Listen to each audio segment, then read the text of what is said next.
My name is Choi, and I'm a 45-year-old technology expert. When I was in high school, I fell in love with a girl called Gina. We promised each other forever. And when we graduated university, we finally tied the knot. When we were 25, we had a little girl called Eugene. She was the light of my life. And I went to work every day to make sure we kept being able to live the life I wanted them to have. We had a house, a car, and we went out to eat once a week. I thought I was providing enough to keep them happy. I certainly was. Then one day, just before our daughter's 5th birthday, I woke up to a note in the place of my wife. Choi, I'm so sorry. I can't keep living like this. Everyone always says do what makes you happy. And being here in this house, in this life, is not making me happy. I want more from the world, and you're not able to provide it, not in love or finances. Please look after little Eugene. Goodbye. I stared at the note for hours. Well after I heard Eugene wake up and head downstairs for cartoons. I let her. I couldn't face her and the inevitable questions. I could barely face myself. It took me a while, but I finally got out of bed and made a plan of action. I knew that there was no way my wife would have left me. We'd been in love for over 10 years. She'd seen me through thick and thin. We supported each other through the best and the worst. At the altar, we promised to be together in sickness and in health. There's no reason that she would leave so suddenly. I bundled my daughter into her winter coat, and we took to the streets. Daddy, what are we doing? I held her hand as we walked through the familiar streets, past the parks and restaurants and stores we'd visited together as a family. Eugene started to cry. Daddy, where is Mommy? I want to go home. I'm tired. My legs hurt. It's okay, Poppet. We're going to find Mommy, and we're going to go back home. Not much longer now, I promise. How foolish of me to promise something I had no control over, to offer my child hope when I had no idea if that would come to fruition. We searched until my daughter couldn't walk anymore. And then I started calling family. Mom, Tanya left. I can't find her anywhere. My mom and dad came over immediately.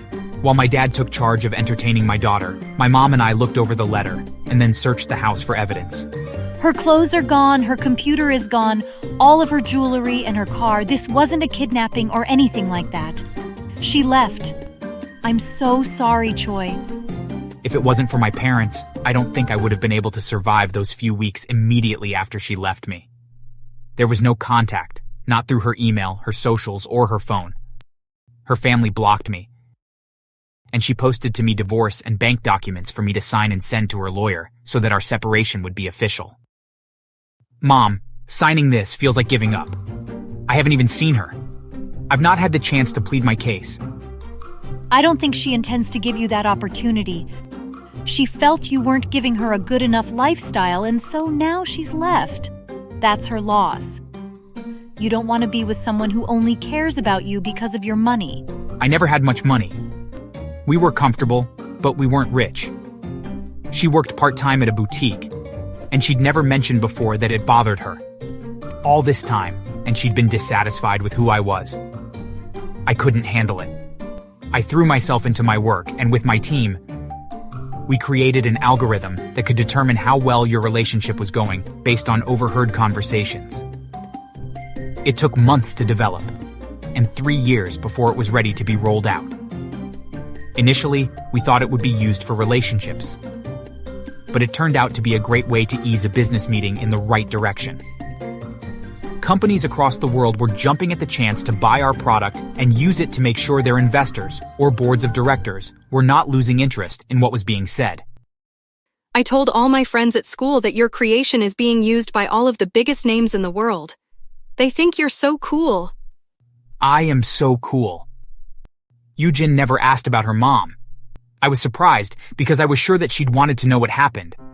But in the 3 years between her mom leaving and me getting my name out there, she never once wanted to know what happened. My mom told me one night that it was because Eugene heard my dad say that she'd left and that I was sad. She never asked about her mom because she didn't want to upset me. She's such a good kid. I'm so proud of her. One day, while shopping groceries, I met a former colleague of my now ex-wife, who told me that my wife was married to their boss, who had recently passed away, and that the last time she saw her, she didn't look so good. I was shocked. This was the same boss who used to call her every now and then. When I began to complain, she told me not to worry about it, that it was just work-related stuffs.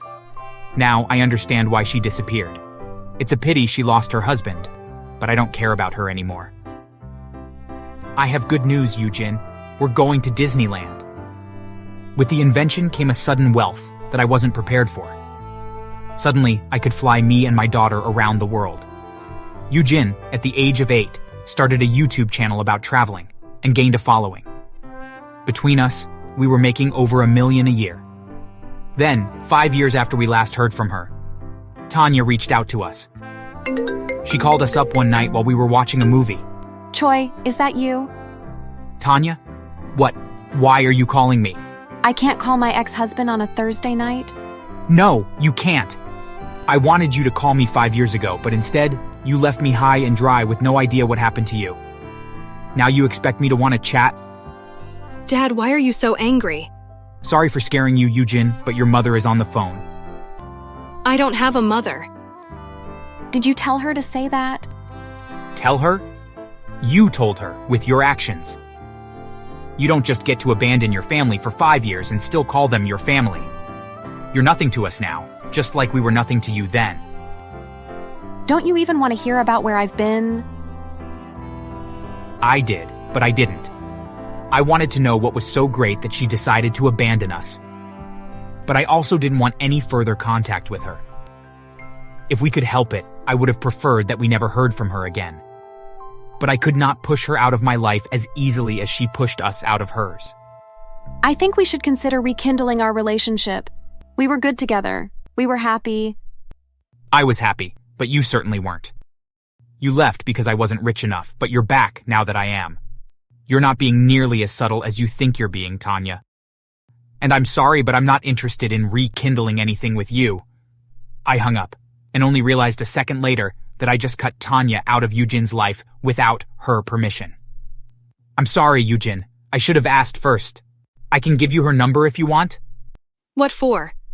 I meant what I said. I don't have a mother, but I do have a wonderful father, 2 doting grandparents, and over 5 million subscribers. I think I'm okay. She was right. We were thriving without Tanya. We succeeded without her, and so we don't need her back. Eugene and I continued to be successful. She posted videos and eventually got a part on a popular children's TV show. And I was made head of the retail and development department. We were making our names known one step at a time. In the end, Tanya left us because she wanted more, and only tried to come crawling back when it suited her. But we knew our worth, and let's just say she wasn't valuable enough to invite her back into our lives. Thanks for watching. Please, like the video for the algorithm.